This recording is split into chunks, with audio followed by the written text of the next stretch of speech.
Hello hello વિદ્યાર્થી મિત્રો અને મારી સાથે જોડાયેલા જેટલા પણ સહકર્મીઓ છે અને ટીચર્સ છે એમને હું અહીંયા આવકારું છું.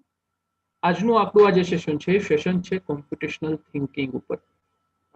કોમ્પ્યુટેશનલ થિંકિંગ શું છે, કોડિંગ શું છે એની આપણે ચર્ચા કરવાના છીએ, જેની અંદર આપણે વાતચીત કરવાના છે કે ભાઈ કોડિંગ એટલે શું, કોડિંગ શા માટે આપણે જરૂરી છે, અહીંયા કોડિંગની વિશે આપણે કઈ કઈ બાબતો ધ્યાનમાં રાખવી જોઈએ, બરાબર. આપણે અહીંયા કોડિંગ કેવી રીતે શીખવાના છીએ અને તમે કોડિંગ શીખવાથી તમે શું મેળવી શકો છો. ફક્ત ને ફક્ત જોબની મદદથી નહીં, મતલબ જોબ અને ઓપોર્ચ્યુનિટીના વ્યૂથી નહીં, પણ એ સિવાય પણ તમને કોડિંગમાંથી શું મળે છે, અથવા તમને તમારી પર્સનલ જે સ્કિલ છે એ સ્કિલ કેવી રીતે તમે કોડિંગ દ્વારા વિકસાવી શકો છો એ વિશે વાત કરવાની છે. તો સૌથી પહેલા મારો એક પ્રશ્ન રહેશે તમને બધાને કે કોડિંગ શું છે. ઓકે, તો મેં બધાને અનમ્યુટ કરેલા છે. જે પણ કોઈ વ્યક્તિ કોડિંગ વિશે બોલવા માંગતો હોય અથવા તો જે પણ કંઈ જાણતા હોય એ બોલી શકે છે. કોઈ કહેશે મને કોડિંગ શું છે? કેટલા લોકોને ખબર છે કોડિંગ વિશે?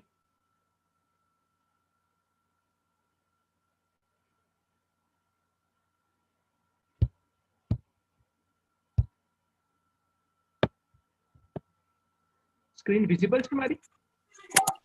હા ધવલ. ઓકે, તો કોઈ કહેશે કોડિંગ વિશે, કોડિંગ શું છે એના વિશે કોઈને ખબર છે? No idea sir. Okay, very good. Response તમારા મળશે તો મને મજા આવશે.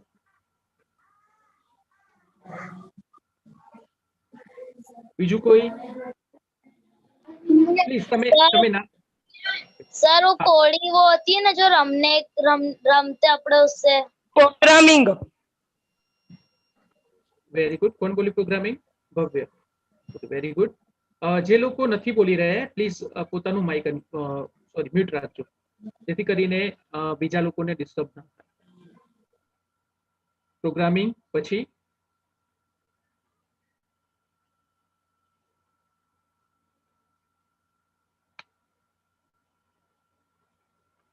ઓકે, તો હું હવે આગળ વધું છું કે કોડિંગ શું છે. તો કોડિંગ એ સ્ટેપ બાય સ્ટેપ ઇન્સ્ટ્રક્શનની સૂચિ છે. મતલબ કે આપણે કંઈ કામ કરવું છે, દાખલા તરીકે હું એક એક્ઝામ્પલ થકી સમજાવું કે મારે 2 + 2 કેટલા થાય એ ગણતરી કરવી છે. તો તમે બધા જાણો છો કે 2 + 2 કેટલા થાય? 4. Yes, very good, 4. તો 2 + 2 એવું આપણે કરીએ છીએ તો આપણા માઇન્ડની અંદર શું થાય છે, પ્રોસેસ થાય છે કે 2 + 2 કેટલા થાય. જ્યારે આપણે નાના હતા ત્યારે એ વસ્તુ જાણતા નતા, આપણા મગજની અંદર એ વસ્તુ સેટ કરવામાં આવી એટલે આપણે જાણી ગયા. એ જ રીતે કોમ્પ્યુટરની અંદર પણ આપણે ઇન્સ્ટ્રક્શન આપવી પડે છે. ઇન્સ્ટ્રક્શન મતલબ કે એક એને સૂચિ, ઇન્સ્ટ્રક્શનની સૂચિ આપવી પડે છે, ત્યારે જઈને કોમ્પ્યુટર આપણે જે પણ કંઈ કાર્ય માંગીએ છીએ એનો જવાબ આપણને આપે છે, બરાબર. અને કોડિંગ એ પ્લીઝ સાહિલ તારું માઇક મ્યુટ કર. જેટલા પણ લોકોને જે પણ કોઈ લોકો વાત ના કરી રહ્યા હોય પ્લીઝ માઇક મ્યુટ કરો.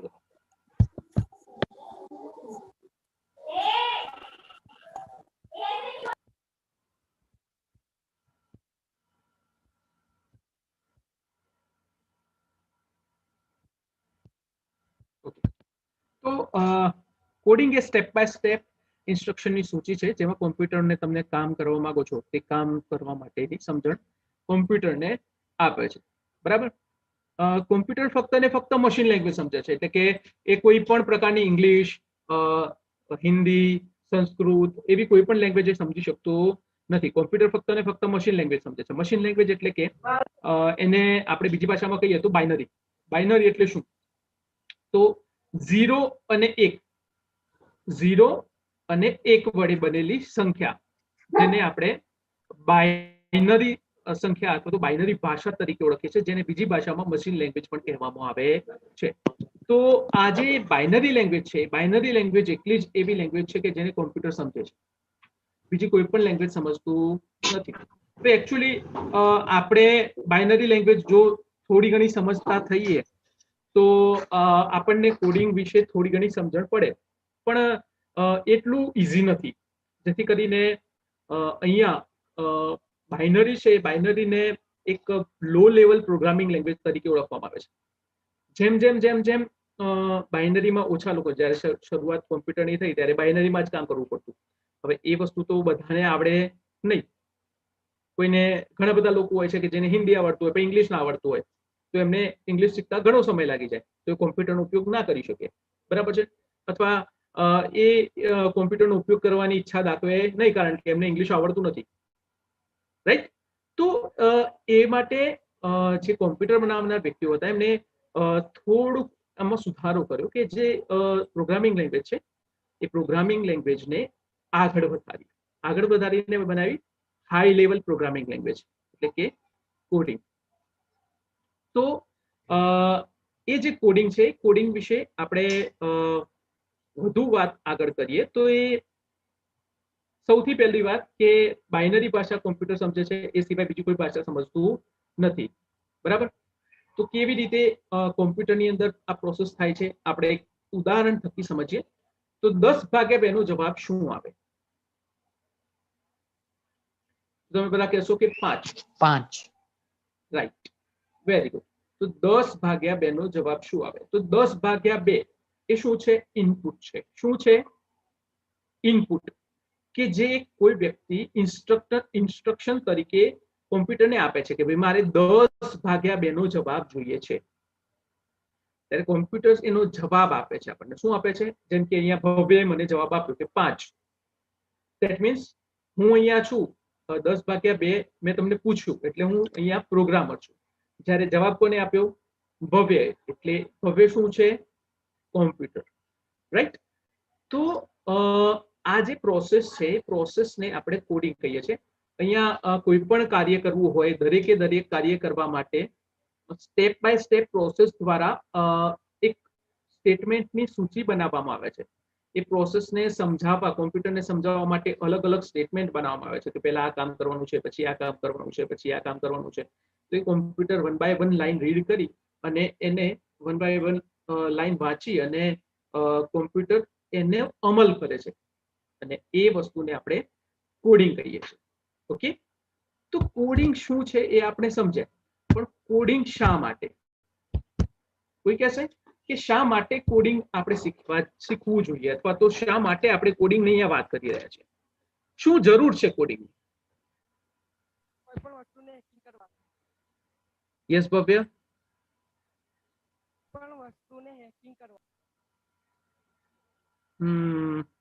અવાજ નથી આવી રહ્યો. નહીં, that is wrong answer. Hack કરવું એ થોડીક ડિફરન્ટ વસ્તુ છે. એક એડવાન્સ ઓપ્શન છે કોમ્પ્યુટરની અંદર, અને બધી વસ્તુ હેક નથી થઈ શકતી. કોડિંગ શા માટે? એના ઘણા બધા. યસ શિવમ. હેલો.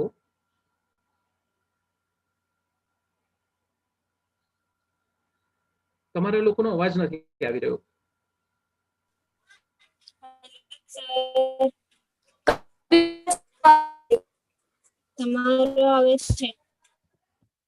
ઓકે. તો હું જ વાત કરું છું કોડિંગ શા માટે. તો કોડિંગ એટલા માટે કે કોડિંગ ફક્ત ને ફક્ત આપણે કંઈ પ્રોગ્રામ બનાવવો હોય, પ્રોગ્રામ બનાવતો નથી, પણ એ પ્રોગ્રામ બનાવવા માટે એની પાછળ આપણે જે મહેનત કરીએ છીએ, એ મહેનત દ્વારા આપણી અમુક સ્કિલોને મજબૂત બનાવે છે. જેમ કે આપણી લોજિકલ થિંકિંગ જે કહીએ. બરાબર. આપણે ઘણી બધી બાબતોમાં વિચારતા હોઈએ છીએ.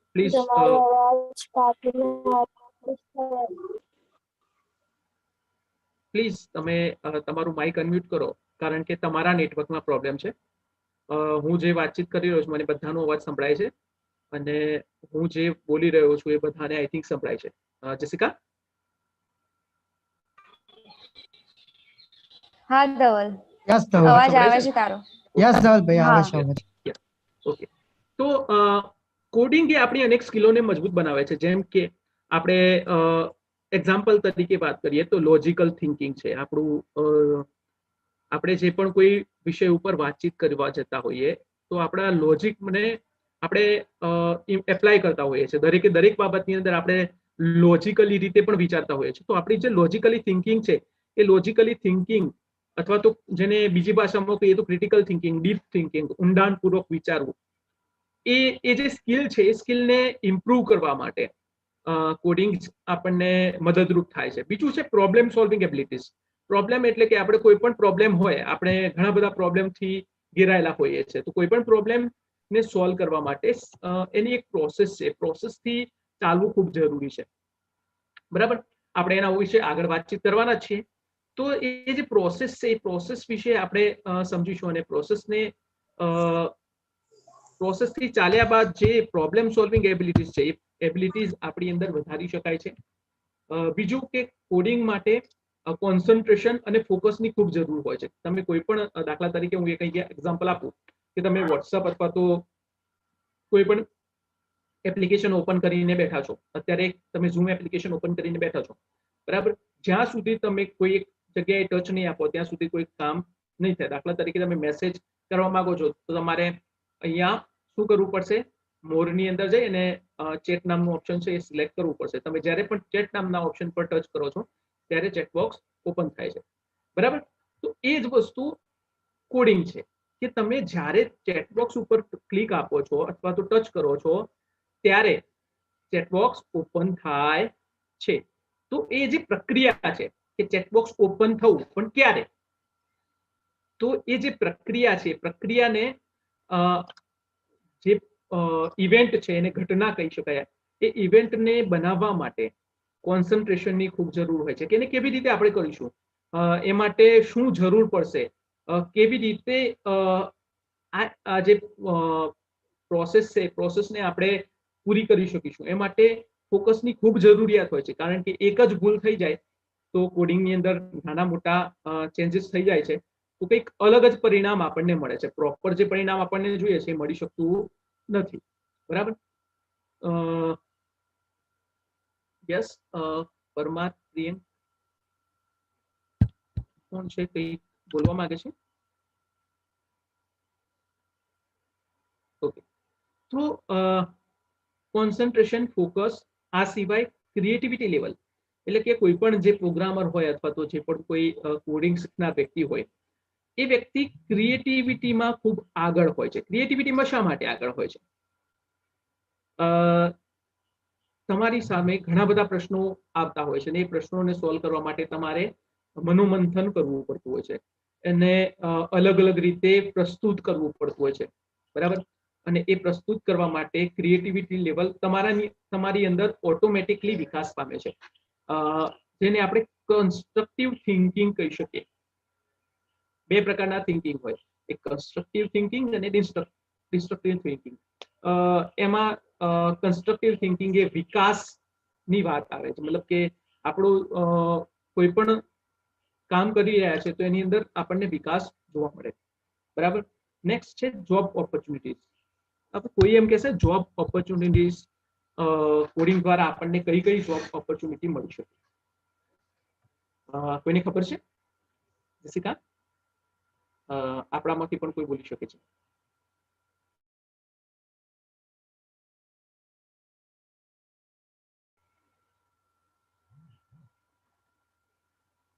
Yes, Manan. Dhavalbhai, web designing માં મળી શકે. Okay, very good. Web designing છે, testing, computer communication, yes, data analyst વગેરે જેવા ક્ષેત્રોની અંદર આપણને જોબ ઓપોર્ચ્યુનિટીઝ મળી શકે છે. મતલબ કે જોબ ઓપોર્ચ્યુનિટી ઘણી છે આ ફિલ્ડની અંદર જવા માટે. હું એક સિમ્પલ એક્ઝામ્પલ આપું કે આપણે આ એક નાનું સૌથી એક્ઝામ્પલ જોઈ લઈએ કે આ દુનિયાની અંદર સૌથી રિચેસ્ટ પર્સનની નામ મને જોઈએ છે. અહીંયાથી કોણ કોણ આપશે મને જવાબ? આ દુનિયાની અંદર સૌથી રિચેસ્ટ પર્સન કયા કયા છે? Yes Manan. Jeff Bezos. Yes, Jeff Bezos. બીજું કોઈ? Elon Musk. પછી બિઝનેસમેન,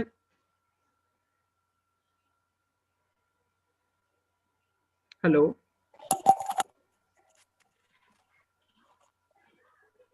યસ યસ યસ, ફટાફટ બોલો. Steve jobs. ઓકે, બરાબર. પછી ખૂબ સારા જવાબ આવી રહ્યા છે. પ્લીઝ જલ્દીથી બોલો તમે બધા, મજા આવે. Mark Zuckerberg. Yes Nitinbhai, Mark ઝુકરબર્ગ.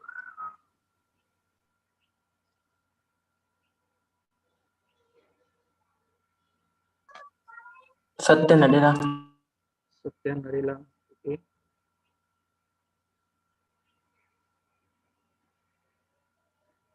આપણે જો વાત કરીએ અત્યારે હાલ તો ઘણી બધી કંપનીઓની વાત કરીએ. અત્યારે જોબની વાત નથી, અથવા કોઈ પર્સનની વાત નથી કરતા, આપણે કોઈ કંપનીઓની વાત કરીએ. દુનિયાની અંદર કઈ એવી કંપનીઓ છે કે જે ટોપ ઉપર છે? બોલો, નામ બોલો. ચલો, સૌથી પહેલું નામ અત્યારે એમેઝોન નું આવે છે. પછી ટેસ્લા. પછી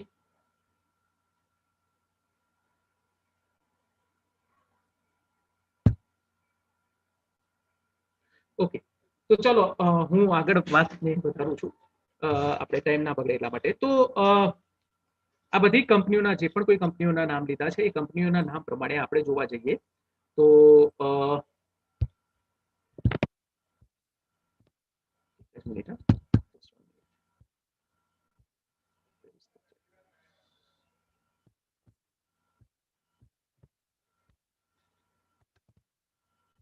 માઇક્રોસોફ્ટ, ફેસબુક, આવા ઘણા બધા નામ મારી સામે આવ્યા છે ચેટબોક્સની અંદર, બરાબર. બિલ ગેટ્સ,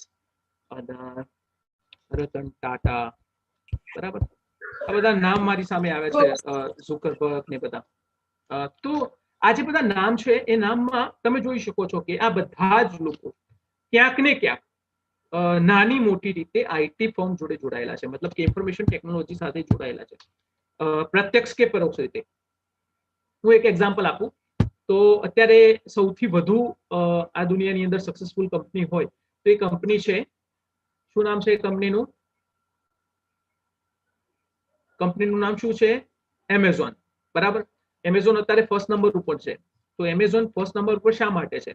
કારણ કે એક આઈટી ફર્મ છે, એક એવી કંપની છે કે જેની અંદર ઇન્ફોર્મેશન ટેકનોલોજી એટલે કે ડિજિટલ પ્લેટફોર્મનો ઉપયોગ થાય છે અને એના દ્વારા કામ એ લોકો કરે છે.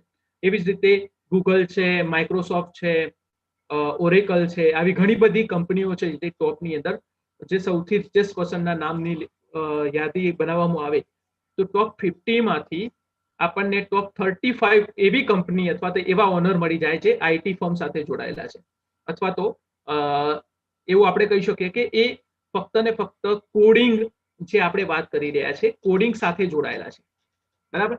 બાકીના જે બી 15 કંપનીઓ હોય પ્રત્યક્ષ કે પરોક્ષ રીતે એની સાથે જોડાયેલી તો છે, પણ એ લોકો એના ઉપર કામ નથી કરી રહ્યા, બીજું કોઈ કામ કરે છે, પણ એની સાથે જોડાયેલા તો છે જ. એવી કોઈ કંપની અત્યારે હાલની મોટી જે રિચેસ્ટ કંપનીઓ છે એમાં એવી કોઈ કંપની નથી જ્યાં કોડિંગ અથવા તો ડિજિટલ પ્લેટફોર્મનો ઉપયોગ ના થતો હોય. ઓકે, તો આમ કોડિંગ શા માટે? તો કોડિંગ એટલા માટે કે કોડિંગ આપણી logical thinking, problem solving abilities, આપણું ફોકસ એટલે કે કોન્સન્ટ્રેશન, આપણી constructive thinking, creativity level, job opportunities અને બિઝનેસ પ્લેટફોર્મ જેવા વગેરે રીતે આપણને ઉપયોગી બની શકે છે. આપણી ઘણી બધી સ્કિલ ડેવલપ કરે છે, સાથે સાથે આપણી જોબ ઓપોર્ચ્યુનિટી અને આપણે ભવિષ્ય માટે જો બિઝનેસ માટે ઈચ્છતા હોઈએ તો એ માટેનો આપણું પ્લેટફોર્મ ઓપન કરે છે. તેમજ સૌથી અગત્યનો મુદ્દો કે આપણું જે નવું શિક્ષણ નીતિ છે, એટલે કે જે એનઈપી છે, નેશનલ એજ્યુકેશન પોલિસી, એની અંદર કોડિંગને સામેલ કરવામાં આવ્યું છે. શા માટે? તો આ બધા કારણ અહીંયા તમે જોઈ શકો છો કે કોડિંગ એ લોજિકલ થિંકિંગ એટલે કે ક્રિટિકલ થિંકિંગ જેવા સ્કિલ છે એ આપણી વિકસાવી શકે છે, problem solving abilities, concentration, creativity level વગેરે આપણું વિકસાવે છે, બરાબર. એટલા માટે કોડિંગ અહીંયા આપણે ઉપયોગમાં લઈ રહ્યા છે, અથવા તો કોડિંગની આપણે વાત કરી રહ્યા છે, આપણે કોડિંગ શીખવાનું છે. નેક્સ્ટ આજની દુનિયામાં કોડિંગની શું જરૂરિયાત છે, શા માટે? કોઈ કહેશે મને? વાય કોડિંગ શીખવું શા માટે જરૂરી છે? મેં એના વિશે વાત તો કરી છે, તેમ છતાં હું તમારી સામે તમારી પાસેથી પૂછવા માંગુ છું. કોઈ કહેશે મને? યસ નેહા?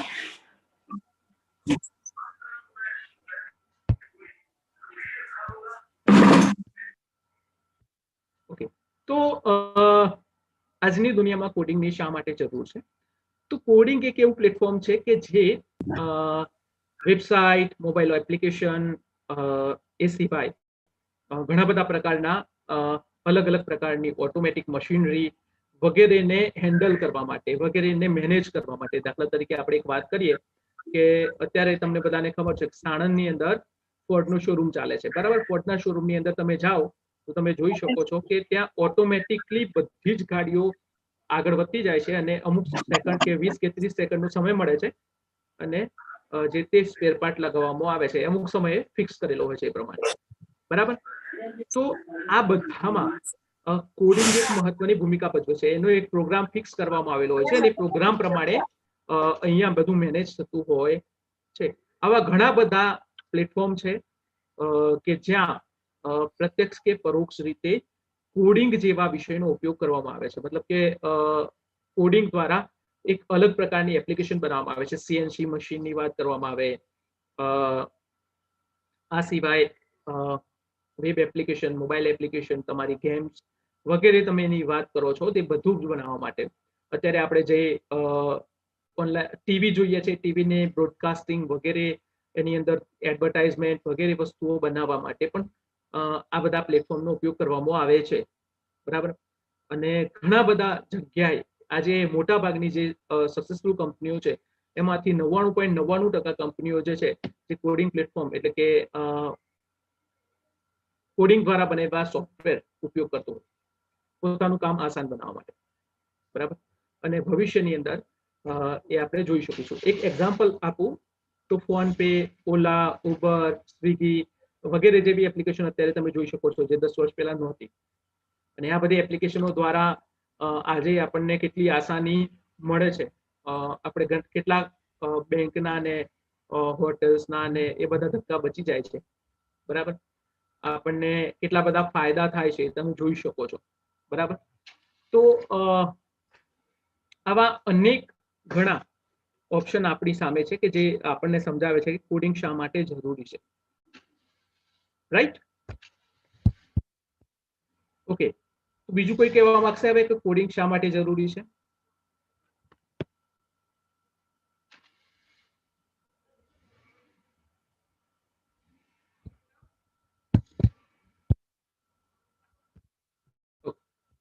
નેક્સ્ટ મુદ્દો કોમ્પ્યુટેશનલ થિંકિંગ શું છે?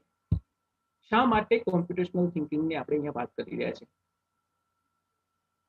એકચ્યુઅલી કોડિંગ એ કોમ્પ્યુટેશનલ થિંકિંગનો એક પાર્ટ છે. કોમ્પ્યુટેશનલ થિંકિંગ એ મુખ્ય બાબત છે. કોમ્પ્યુટેશનલ થિંકિંગ શું છે એના વિશે હું વાતચીત કરવા માંગુ છું. તમારામાંથી કોઈ મને જવાબ આપશે કોમ્પ્યુટેશનલ થિંકિંગ વિશે? અહીંયા કોણ એવા છે કે જે કોમ્પ્યુટેશનલ થિંકિંગ વિશે જાણે છે?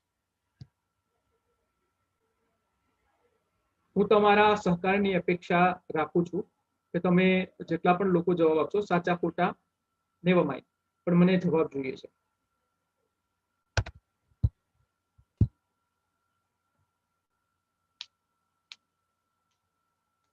મનન, શિવમ, નેહા, સીમા, જસિકા,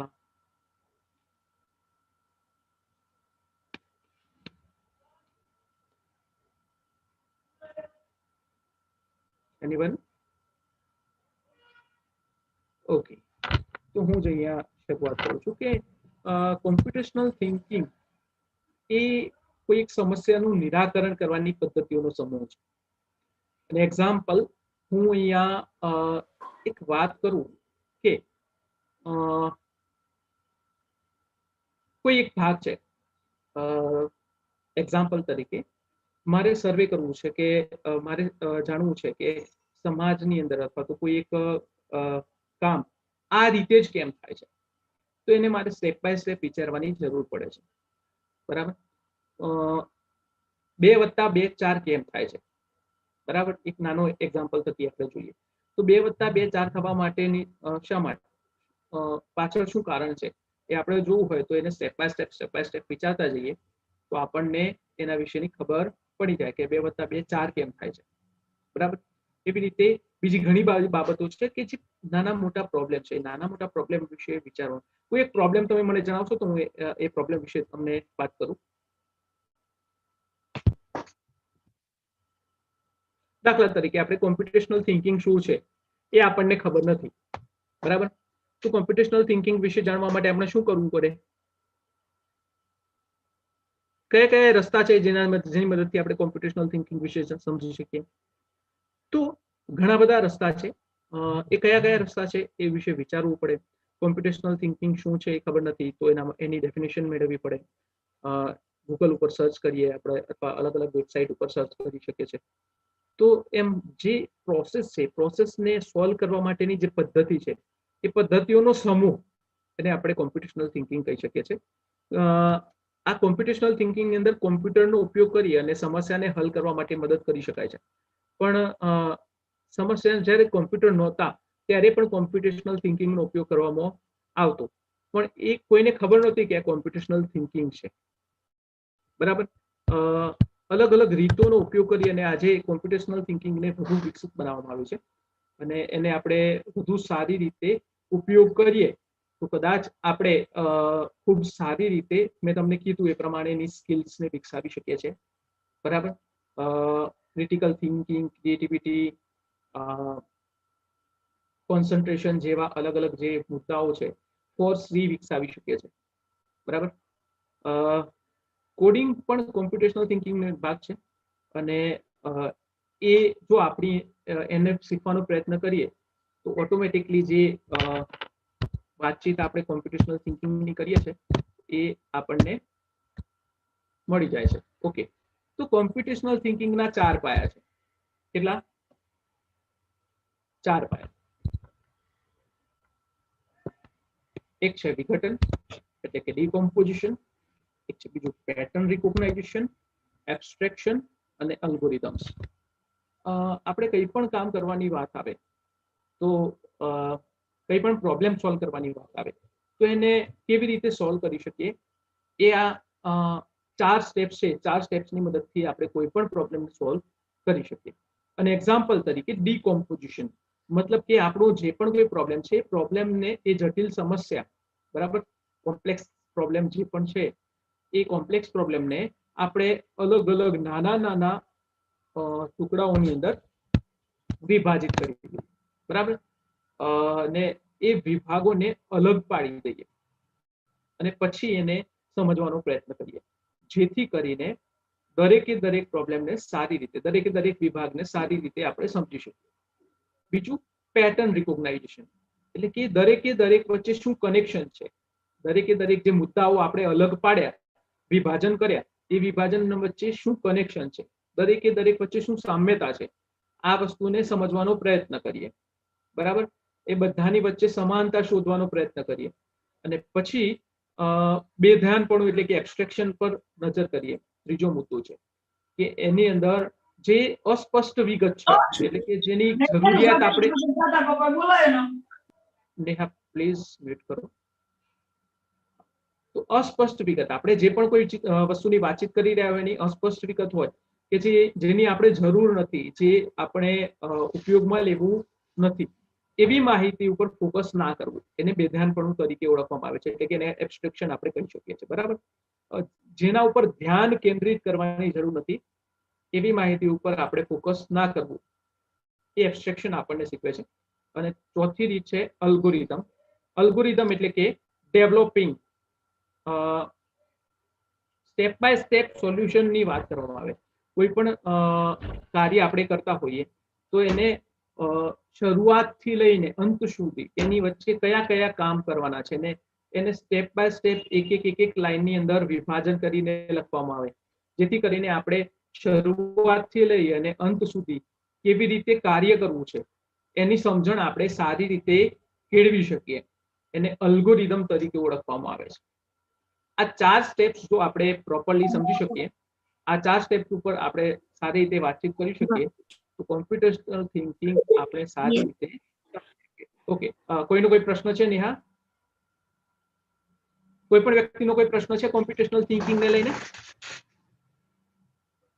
અત્યારે આપણે બેઝિક ઇન્ટ્રોડક્શન આપી રહ્યા છીએ.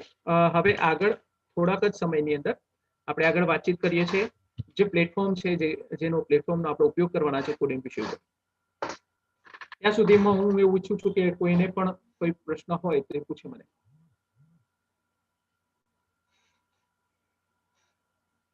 એનીવન?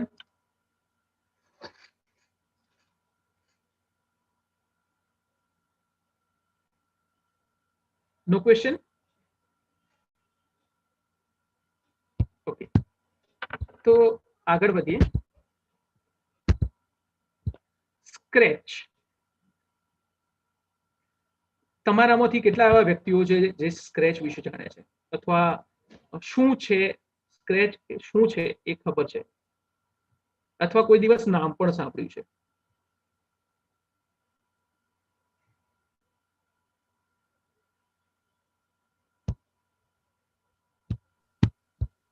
સર સ્ક્રેચ એટલે સ્ટાર્ટ, શરૂઆત.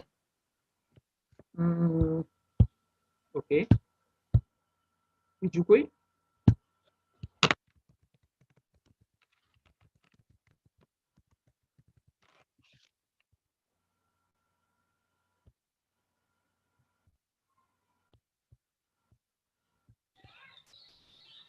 સ્ક્રેચ એક પ્રોગ્રામિંગ ટૂલ છે જેમાં આપણે કોડિંગ કરી શકીએ છીએ અને એ ખાસ કરીને બાળકો માટે બહુ સારી એવી એપ્લિકેશન છે જેમાં બાળકો જુદી જુદી ગેમ્સ પણ બનાવી શકે છે.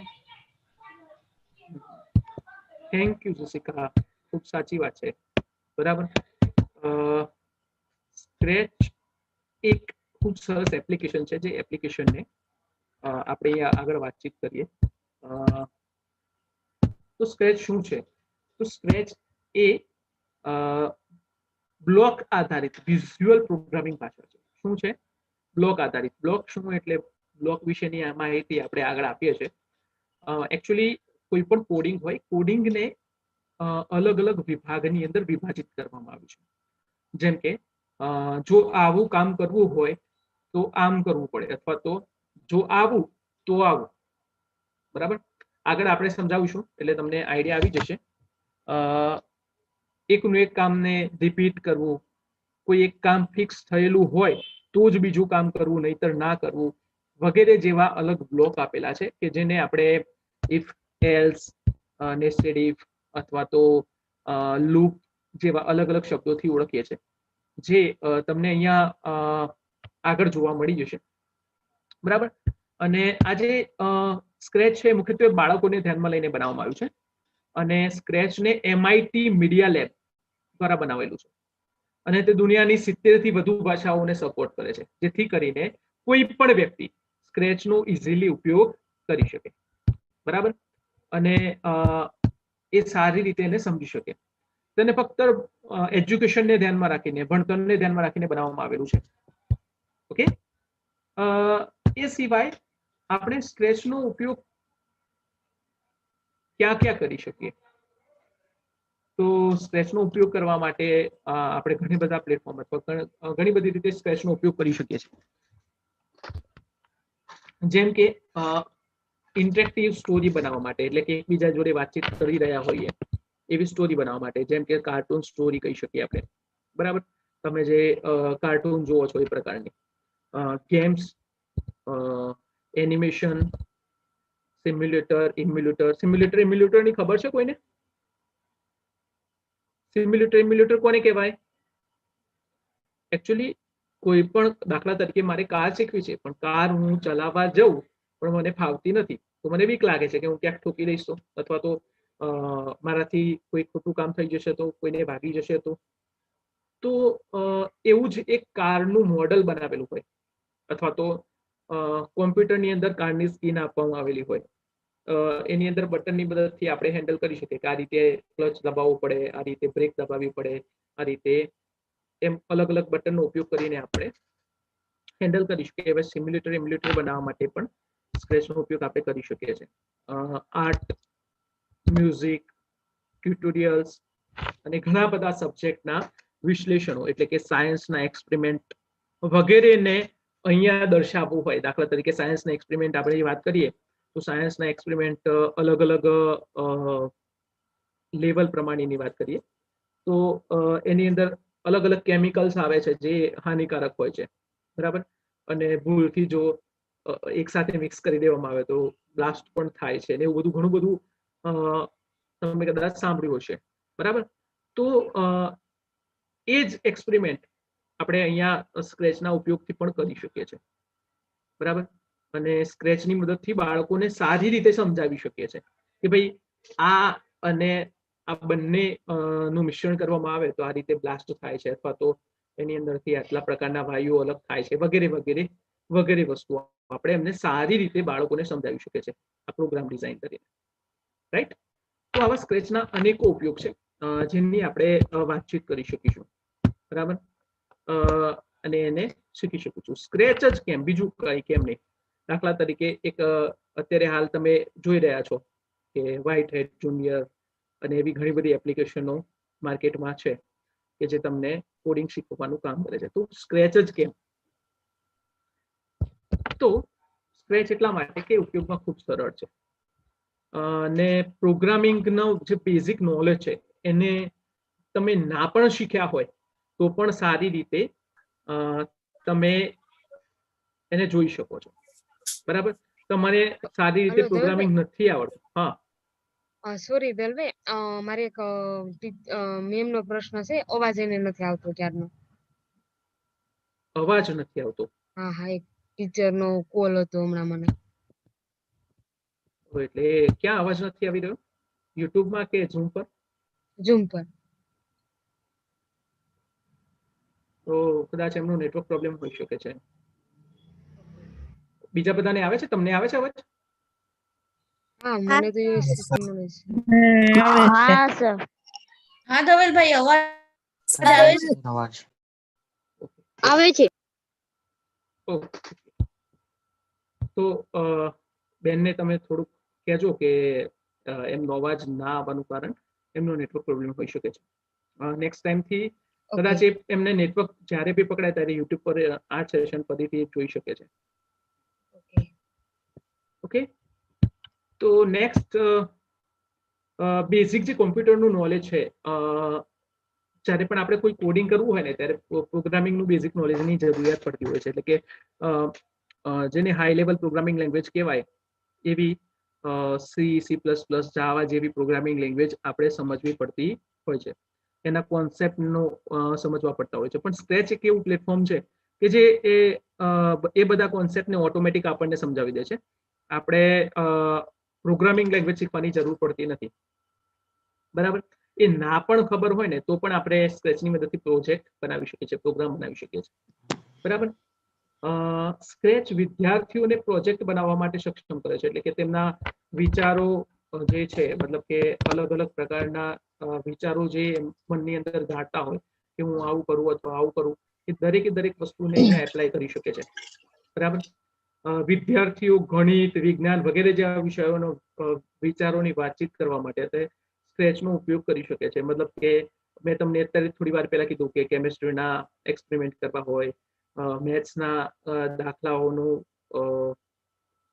એમને સ્ટ્રક્ચર બનાવવું હોય, એક ફિક્સ જે રીત હોય છે એ રીતને અહીંયા એપ્લાય કરવી હોય તો ડાયરેક્ટ એમને જવાબ મળી જાય વગેરે જેવા બાબતો ઉપર એ સ્ક્રેચના એક્સપેરિમેન્ટ કરી શકે છે, બરાબર. અને પોતાની સેલ્ફ એબિલિટી, લોજિકલ થિંકિંગ વગેરે જેવા લાઈવ એક્સપેરિમેન્ટ વગેરે જેવા કાર્યો એ પણ કરી શકે છે. અને એ ઇન્ટરેસ્ટિંગ પણ છે. સ્ક્રેચ બહુ ઇન્ટરેસ્ટિંગ છે. એકવાર જો તમને એનો ચસ્કો લાગી જાય ને તો તમને વારે ઘડીએ એક ગેમની જેમ એનો ઉપયોગ કરવાનો થશે.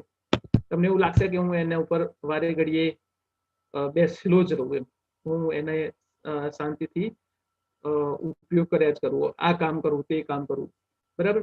હવે આપણે ગેમ રમીએ. તૈયાર છો બધા? Yes sir.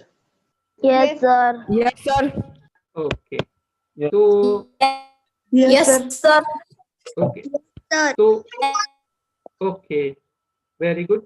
તો હું અહીંયા સ્ક્રીન સ્ટોપ કરું છું અને એક જ મિનિટ, હા, જસ્ટ 1 મિનિટ, હું લાઈવ ચાલુ કરી લઉં. ઓકે.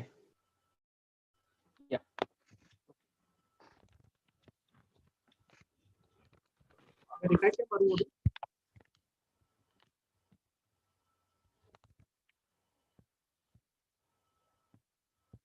ઓકે, તો સૌથી પહેલા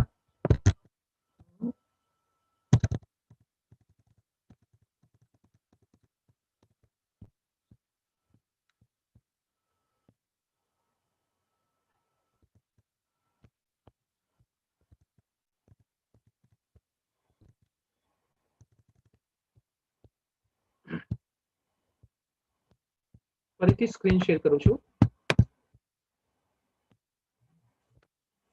દેખાય છે સ્ક્રીન તમને? હા સર. Yes sir. હા, sir. Yes sir. તો આપણે Yes. Yes, sir. C inside નામનું એક બટન આપેલું છે, એના ઉપર ક્લિક કરું છું. તમને સ્ક્રેચની સ્ક્રીન જોવા મળશે. બરાબર, કંઈક આ પ્રકારે સ્ક્રેચની સ્ક્રીન આપેલી હોય છે. બરાબર, તમે અહીંયા જોઈ શકો છો કે અહીંયા એક બટન આપેલું છે, એના ઉપર હું ક્લિક કરું છું. તો અહીંયા તમે એક કાર દેખાય છે, એક રોડ દેખાય છે, અને અહીંયા આ જે ભાગ છે એની અંદર કારનો મેપ, મતલબ રોડ મેપ આપેલું છે કે એ જગ્યાએથી કાર નીકળીને ક્યાં ફરીને ક્યાં પાછી આવવાની છે. બરાબર, તો એક ગેમ બનાવેલી છે, સ્ક્રેચની અંદર જ બનાવેલી છે. તો આપણે એ રમીએ, પછી આપણે આગળ વાતચીત કરીએ. બરાબર, તો અહીંયા હું શરૂઆત કરું છું. તો અહીંયા જે લીલું બટન છે એના ઉપર ક્લિક કરવાથી તમને અવાજ સંભળાશે. સોરી, તમારી ગેમ શરૂઆત થશે. ઓકે, અવાજ સંભળાય છે? યસ હા સર. સર. Yes sir. હા, sir. સંભળાય છે અવાજ. તો અહીંયા વળાંક આવે.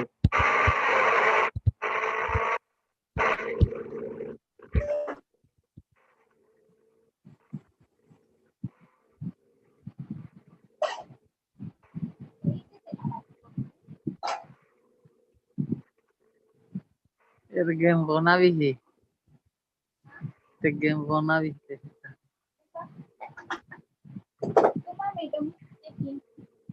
નહીં, ધવલભાઈ બનાવી.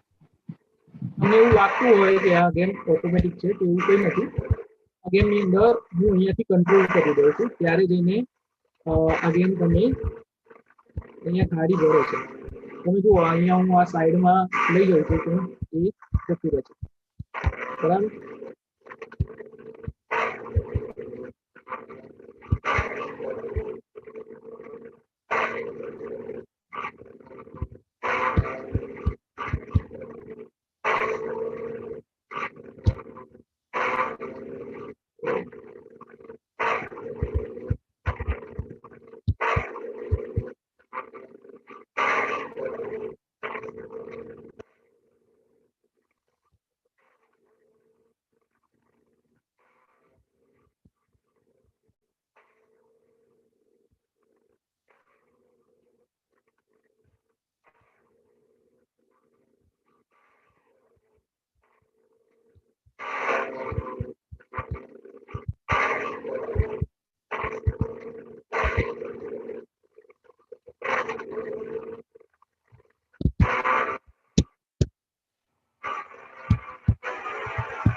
તમે અહીંયા જોઈ શકો છો 1 મિનિટ અને 20 સેકન્ડમાં એક લેપ પૂરો થયો, અને અહીંયા જે ભાગ છે એની અંદર અહીંયા બતાવવા મળ્યું કે 1 મિનિટ અને 20 સેકન્ડની અંદર એક લેપ તમે પૂરો કર્યો.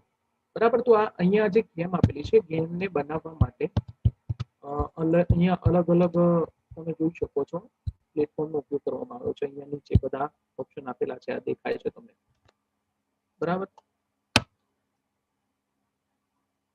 તો આવી કોઈ પણ ગેમ બનાવવી હોય, આ સિવાય પણ ઘણું બધું છે જેમની આપણે ચર્ચા કરવાના. આપણે જાતે કોઈ નાની વસ્તુ બનાવીને જોઈશું. તો એ બધું બનાવવા માટે આ જે તમે જોઈ શકો છો, તમને જે દેખાય છે એ સ્ક્રેચ પ્લેટફોર્મનો તમે ઉપયોગ કરી શકો છો. ઓકે, તો અહીંયા મારી પીપીટી ફરીથી શેર કરું છું, અહીંયા સ્ટોપ કરું છું. Where is the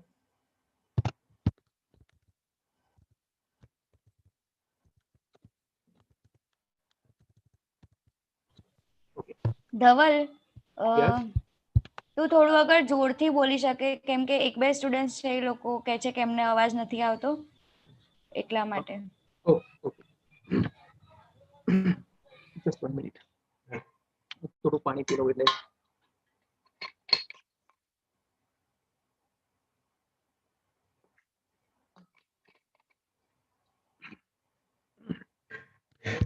okay, screen દેખાય છે હવે? Yes, sir. ઓકે, તો તમે જોઈ શકો છો આપણે એક ગેમ રમી.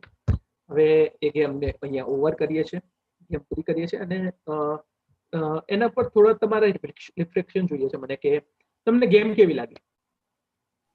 Sorry. સારી. સારી. ઓકે મિસબા, ઓકે, તો તમને શું લાગે છે આ ગેમની અંદર કોઈ સુધારાની જરૂર હતી? યસ. શું સુધારાની જરૂર હતી? એના graphics. ઓકે, સર બહુ ગેમ લેગ કરતી હતી. શું લેગ કરતી હતી. Game lag મારતી હતી એવું કહે છે. ઓકે, પછી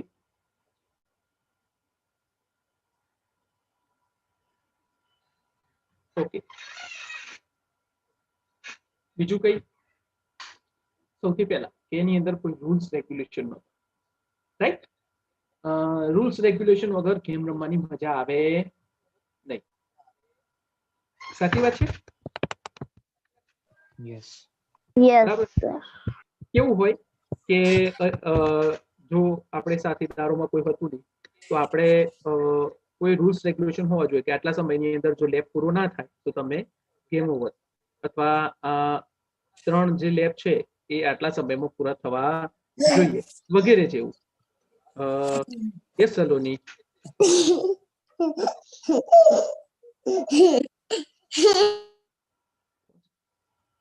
સલોની, ધવલભાઈ, એ બાય મિસ્ટેક થઈ ગયું છે. ઓકે, નો પ્રોબ્લેમ. તો આવા ઘણા બધા સુધારાની જરૂર છે. એકચ્યુઅલી મેં એટલા માટે અહીંયા આપણે રિફ્લેક્શન રાખ્યું છે કે એ ગેમ તો સારી છે, પણ એની અંદર સુધારા આપણે કરી શકીએ છીએ. મતલબ કે આપણે કોઈ પણ પ્રોગ્રામ બનાવીએ છીએ, કોઈ પણ પ્રોજેક્ટ બનાવીએ છીએ, તો એ કદાચ આપણી એક્સપેક્ટેશન એટલી બધી વધારે હોય છે કે એ બધું જ કામ આપણે કરી શકતા નથી. અને એ બધું કામ આપણે કરી શકીએ છીએ, નથી કરી શકતા એવું નથી કહેતો, પણ એના માટે આપણે સમય અને એની અંદર ટુકડે એટલે કે થોડું થોડું કરીને સુધારા વધારા કરવાની જરૂરિયાત હોય છે. એ ગેમ બનાવી છે, એનાથી આગળ આપણે જે પણ કોઈ સુધારા વધારા કરવા હોય એ કરી શકીએ, રાઈટ? તો એના ઉપર આપણે ફરીથી વાત કરીશું કેવી રીતે સુધારા કરવા. પણ સૌથી પહેલા અહીંયા આપણે સ્ક્રેચના ફર્સ્ટ સ્ક્રીનની વાત કરીએ. તો સૌથી પહેલા ફર્સ્ટ સ્ક્રીન સ્ક્રેચની જે છે એ જોતા પહેલા આપણે કેવી રીતે સ્ક્રેચને ડાઉનલોડ કરી શકીએ એની વાતચીત કરીએ. તો અવાજ આવે છે બધાને હવે? Yes, sir. Yes sir. આવે છે અવાજ. ઓકે, આવે. Yes, sir. 10 મિનિટ થોડીક વધારે લાગશે આપણે સ્ક્રેચ વિશે વાત કરવામાં, બરાબર? કારણ No કે આપણે problem. 6 વાગે સેશન પૂરું કરવાનું હતું, ઓકે પણ સર. સમય વધારે લાગશે. ઓકે, તો સ્ક્રેચને problem. ડાઉનલોડ કરવા માટે સૌપ્રથમ 2 પ્રકારના સ્ક્રેચ વર્ઝન આપણને મળે છે. એક સ્ક્રેચ જુનિયર, એટલે કે જેને મોબાઈલ એપ્લિકેશન છે સ્ક્રેચની. સ્ક્રેચ જીઆર નામે તમે પ્લે સ્ટોર ની અંદર એપ્લિકેશન સર્ચ કરશો તો તમને સ્ક્રેચ જીઆર નામની એપ્લિકેશન મળશે, જેને સ્ક્રેચ જુનિયર નામે ઓળખવામાં આવે છે. એની લિંક અહીંયા આપેલી છે. એ લિંક હું અહીંયા શેર કરું છું તમારા બધાની સાથે. Sir, chat box માં મોકલો ને. Just 1 minute.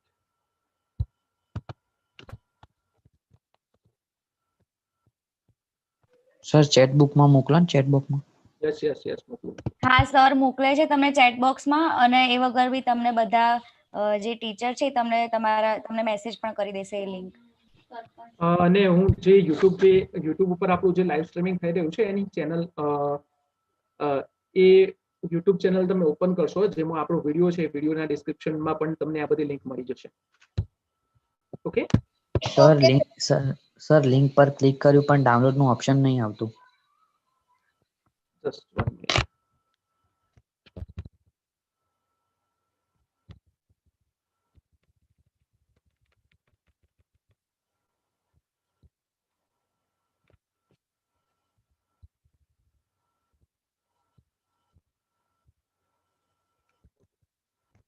શું નથી થતું? ડાઉનલોડ નું ઓપ્શન નથી આવતું.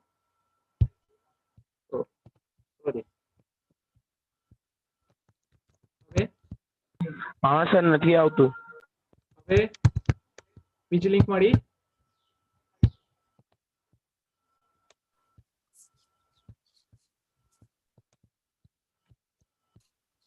અવાજ નથી આવતો સર. બીજી લિંક મળી, હવે એને ટ્રાય કરી જુઓ.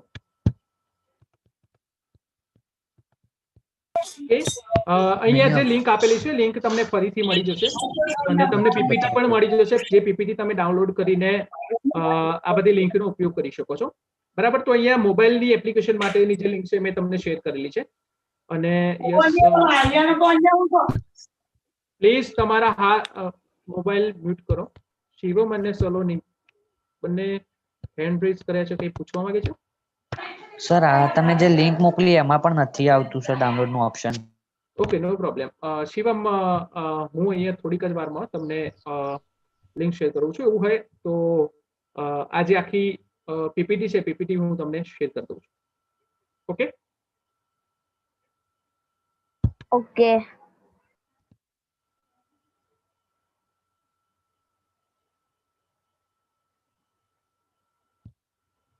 ઓકે, તો આ જે સ્ક્રેચ સેશન છે, સોરી, આપણું જે આ લિંક છે એ લિંકની આપણે વાત આગળ કરીશું. અહીંયા બે પ્રકારની લિંક છે, એક મોબાઈલની અંદર અને એક કોમ્પ્યુટર એટલે કે વિન્ડોઝની અંદર આપણે ઇન્સ્ટોલ કરવી હોય તો અહીંયા લિંક આપેલી છે scratch.mit.edu/download. તો એને પણ તમે ઉપયોગમાં લઈ શકો છો. તેમાં વિન્ડોઝ, મેક અને લિનક્સ માટે અલગ અલગ પ્રકારના સોફ્ટવેર મળી રહેશે. સ્ક્રેચના અલગ અલગ વર્ઝન મળી રહેશે. તમારે તમારી ઓએસ ચોઈસ કરવાની રહેશે. બરાબર. નેક્સ્ટ છે એ છે સ્ક્રેચ સ્ક્રીન. ફર્સ્ટ સ્ક્રેચ સ્ક્રીનની વાત કરીએ. મેં તમને કીધું એ પ્રમાણે કે કોઈ પણ સ્ક્રેચ નું પેજ હોય એ પ્રમાણે તમને જોવા મળે છે અને એની અંદર તમે જોઈ શકો છો કે એક ભાગની અંદર તમને એક બિલાડી ચાલતી હોય એવું દેખાય છે. એના નીચેના ભાગની અંદર સ્પ્રાઇટ ને એવું બધું લખેલું દેખાય છે. Stage, backdrop, show, size, direction જેવા ઓપ્શન મળે છે. અહીંયા તમે જોઈ શકો છો કે કોડ, કોસ્ટ્યુમ, સાઉન્ડ્સ જેવા ઓપ્શન મળે છે. ફાઇલ, એડિટ વગેરે જેવા. બરાબર. તો એ બધા વિશે આપણે થોડુંક સમજી લઈએ, પછી આપણે આગળ આપણને આઈડિયા આવે કે કેવી રીતે આપણે કામ કરવાનું છે. બરાબર. નેક્સ્ટ તો exploration of scratch screen. Scratch સ્ક્રીનને કેવી રીતે આપણે ઉપયોગમાં લઈ શકીએ? તો અહીંયા તમે જોઈ શકો છો આજે બિલાડી ચાલતી હોય એવું એક સિમ્બોલ હતું, મતલબ કે એવો એક ભાગ હતો જેને આપણે કેનવાસ તરીકે ઓળખીએ છીએ. અને કેનવાસની અંદર જે બિલાડી છે એને સ્પ્રાઇટ તરીકે ઓળખવામાં આવે છે. કેનવાસ એટલે કે ત્યાં બધું તમને જોવા મળે. આપણે પેલી ગાડી જોઈ તો ગાડીના પાછળ જે લીલા કલરની સ્ક્રીન હતી, દરિયા કિનારો ને એવું બધું દેખાતું હતું, તો એ બેકગ્રાઉન્ડ થયું. ને એની અંદર જે સ્પ્રાઇટ હતું એ સ્પ્રાઇટ એટલે આપણી ગાડી. બરાબર. કાર. સર તમારો અવાજ નથી સંભળાતો. જે કાર હતી કાર આપણું સ્પ્રાઇટ કહેવાય અને એની અંદર જે બેકગ્રાઉન્ડ હતું એને બેકડ્રોપ તરીકે ઓળખવામાં આવે છે. બરાબર. અને અહીંયા જ્યારે કેનવાસની વાત કરવામાં આવે તો કેનવાસની અંદર રાઈટ સાઈડ ફૂલ સ્ક્રીન માટેનું, પ્રોજેક્ટને સ્ટાર્ટ કરવા માટે ગ્રીન ફ્લેગ અને રેડ બટન આપેલું છે.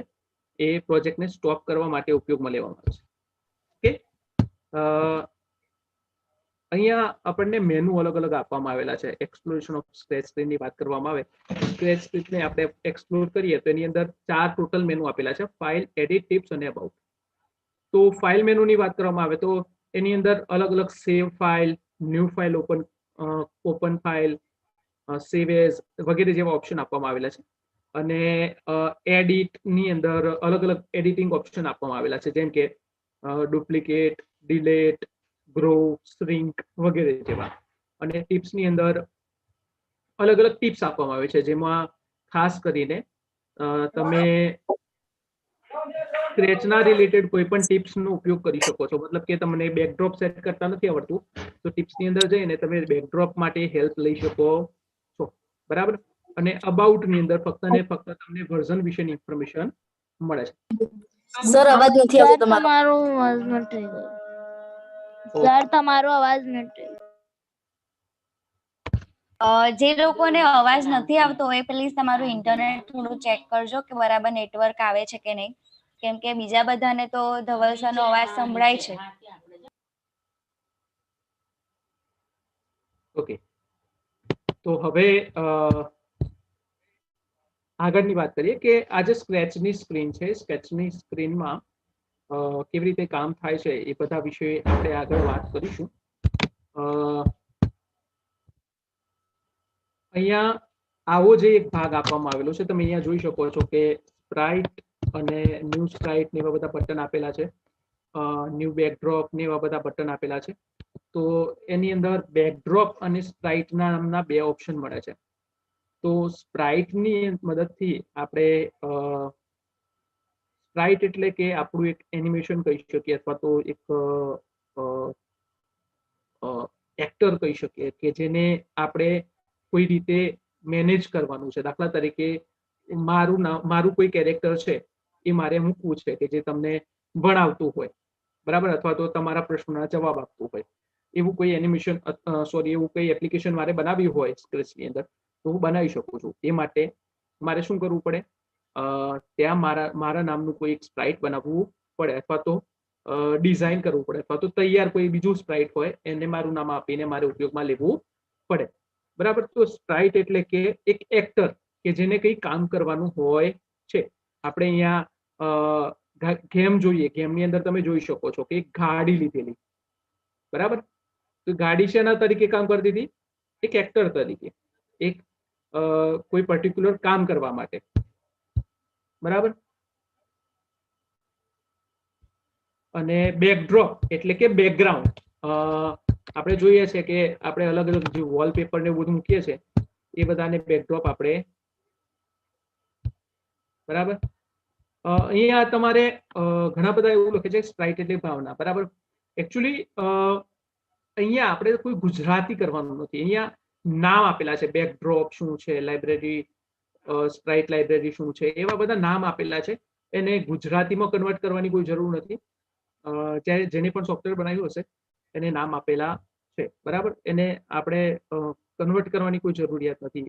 તમે એને સમજવાનો પ્રયત્ન કરજો, બરાબર.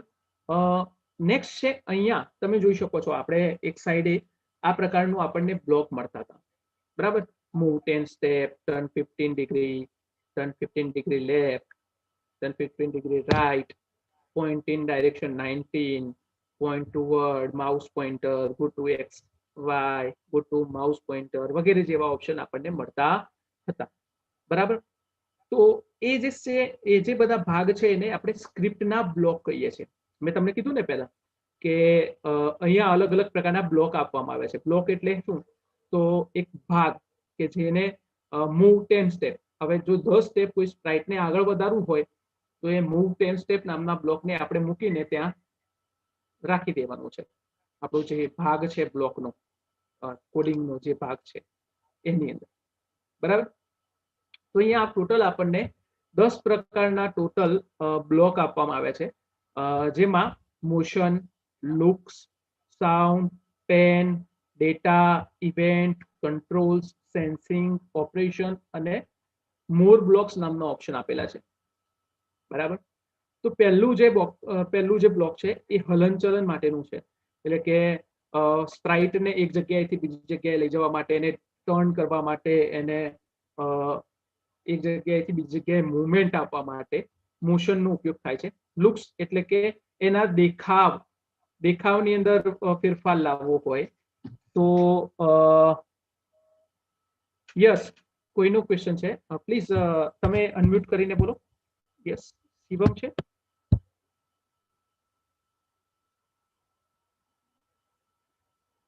ઓ સોરી, જસિકા. રસ્તો લીધો હતો એ બેકડ્રોપ કહેવાય. ઓકે, તો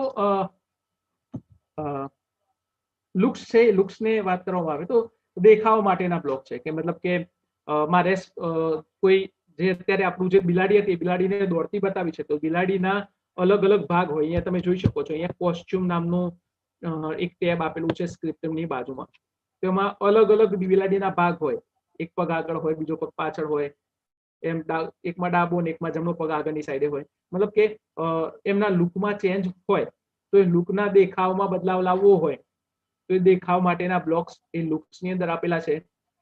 અવાજ, આપણે વાતચીત કરવી હોય કોઈ પણ રીતે, અથવા કોઈ પણ પ્રકારનો અવાજ એની અંદર મૂકવો હોય, દાખલા તરીકે વાઘ આવે છે એવો અવાજ બતાવવો હોય, અથવા બિલાડીનો અવાજ બતાવવો હોય, તો એ અવાજ માટેના બ્લોક આપણને સાઉન્ડની અંદર આપવામાં આવે છે. બરાબર. પેન માટેના બ્લોક આપવામાં આવે છે. પેનની અંદર પેન એક થોડું એડવાન્સ ઓપ્શન છે, એનું આપણે ફરીથી જ્યારે મળીશું ત્યારે વાત કરીશું. ડેટા એટલે કે ડેટા સાથે કામ કરવાનું હોય ત્યારે પણ ડેટા માટેના બ્લોક આપવામાં આવે છે. જેમ કે 2 + 2 = 4 થાય. આપણે અહીંયા લેપ ફરતા હતા ગાડીને, ગેમની અંદર જોતા હતા તો 3 લેપ ફેરવાની વાત હતી. તો 3 લેપ ફેરવી અને ટોટલ ટાઈમ કેટલો થયો એ કેલ્ક્યુલેટ કરવો હોય કે ભાઈ પહેલા લેપનો આટલો, બીજા લેપનો આટલો, ત્રીજા લેપનો આટલો, ને ટોટલ ટાઈમ આટલો થયો. બરાબર. તો એ આપણો મેઇન સ્કોર કહેવાય, અથવા તો આપણો હાઈએસ્ટ સ્કોર કહેવાય. એવું બધું કેલ્ક્યુલેટ કરવું હોય તો એવા સમયે ડેટા નામના બ્લોકનો ઉપયોગ કરવામાં આવે છે. બરાબર. એ કેવી રીતે થશે એ આપણે આગળ જોઈશું. એવી રીતે ઇવેન્ટ, કંટ્રોલ, સેન્સિંગ, ઓપરેશન અને મોર બ્લોક, એવા ઘણા બધા બ્લોક આપણને આપવામાં આવે છે, જેની વાતચીત આપણે જ્યારે પણ શીખીશું ત્યારે કરીશું. સ્ક્રિપ્ટ એરિયા એટલે કે અહીંયા તમને જે બ્લોક જોવા મળે છે એ બ્લોક, જેટલા પણ બ્લોક આપણે જરૂરિયાત વાળા લાગે, દાખલા તરીકે મેં તમને કીધું કે મૂવ 10 સ્ટેપ, તો સ્પ્રાઇટ આપણું જે છે એને 10 સ્ટેપ આગળ વધારવું હોય તો આપણે શું કરવું પડે, ત્યારથી આપણું જે મૂવ 10 સ્ટેપ વાળું બ્લોક હતું એને ખેંચી ડ્રેગ એન્ડ ડ્રોપ કરી અને અહીંયા આ જે સ્ક્રિપ્ટ એરિયા વાળો ભાગ છે ત્યાં લાવીને મૂકી દેવાનો હોય. એટલું જ કરવામાં આવે સ્પ્રાઇટને સિલેક્ટ કરીને, એટલે એ 10 સ્ટેપ આગળ વધવાનું કામ કરે છે. એટલું સિમ્પલ રીતે અહીંયા આપણને સ્ક્રિપ્ટ લખવા માટે આપવામાં આવ્યું છે. ઓકે, બરાબર. મુખ્ય અને ખૂબ અગત્યની વાત કે અહીંયા અમુક રેફરન્સ લિંક આપવામાં આવી છે. બરાબર. કે રેફરન્સ લિંક શું છે, તો અહીંયા થોડીક લિંક યુટ્યુબ ચેનલની લિંક અને સ્ક્રેચની આઈડિયાની લિંક આપવામાં આવી છે. મતલબ સ્ક્રેચ આઈડિયા નામનું એક પેજ છે વેબસાઇટનું, એની લિંક અહીંયા આપવામાં આવી છે કે જે લિંકનો ઉપયોગ કરીને તમે જાતે જ સ્ક્રેચને શીખી શકો છો. બરાબર. યુટ્યુબ ચેનલ ઉપર તમે તમારી રીતે એને જોઈ શકો છો. યસ મનન, એ જ લિંક.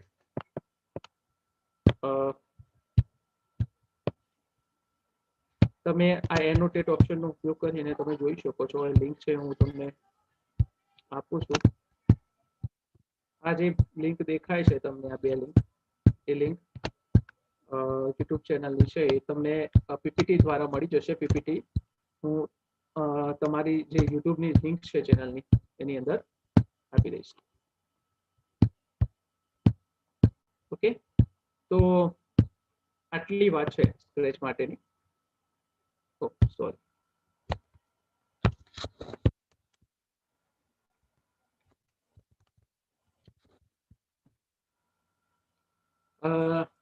હવે નેક્સ્ટ વેબિનાર છે ડિજિટલ ફૂટપ્રિન્ટ ઉપર છે, અને એ તારીખ 12/10/2020 સોરી 10/12/2020 રોજ 5 વાગે સાંજના સમયે રાખવામાં આવ્યો છે. ટાઈમનું અત્યારે હું નક્કી નથી કહેતો, કારણ કે આજના દિવસે મને ટાઈમનો થોડોક ઇસ્યુ લાગ્યો છે. તો ફરીથી ટાઈમ વિશે હું ડિસ્કસ તમને 2 દિવસ અગાઉ જાણ કરવો આવશે કોષ્ટકની સાથે, બરાબર. તો ટાઈમમાં કદાચ ચેન્જીસ થઈ શકે છે, પણ આપણો આગળ નેક્સ્ટ જે વેબિનાર છે 10/12/2020ના દિવસે છે અને ડિજિટલ ફૂટપ્રિન્ટ નામના સબ્જેક્ટ ઉપર છે. Thank you. તમે મારી સાથે જોડાઈ રહ્યા બદલ ધન્યવાદ. અને આ વેબિનાર કેવું લાગ્યો એ તમે અહીંયા મેસેજ કરીને મને જણાવી શકો છો. તમને આ જે ઇન્ફોર્મેશન છે એ યુઝફુલ લાગે કે નહીં એ વિશે પણ તમે થોડુંક જણાવી શકો.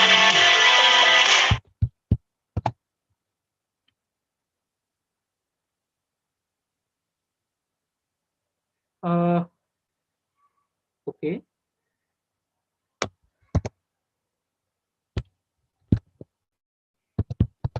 કોઈ બાળક તો અત્યારે પૂછી શકે. યસ. કોઈને પણ કોઈ ક્વેશ્ચન હોય સ્ક્રેચ બાબતે અથવા કોમ્પ્યુટેશનલ થિંકિંગ કોડિંગ બાબતે તો તમે મને પૂછી શકો છો. આ જે પીપીટી છે પીપીટી હું તમારી સાથે શેર કરવાનો છું. પીપીટી તમને થોડાક સમયમાં મળી જશે અને એ પીપીટી તમને જ્યારે પણ મળે છે તમારા ટીચર્સ જોડેથી અને સાથે સાથે તમને એ પીપીટી યુટ્યુબની લિંક ઉપરથી યુટ્યુબના ડિસ્ક્રિપ્શનની અંદર જે લિંક આપેલી છે એની અંદર ફ્રી પણ મળી જશે.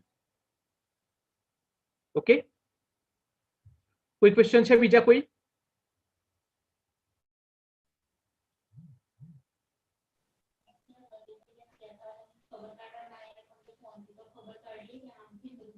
ઓકે.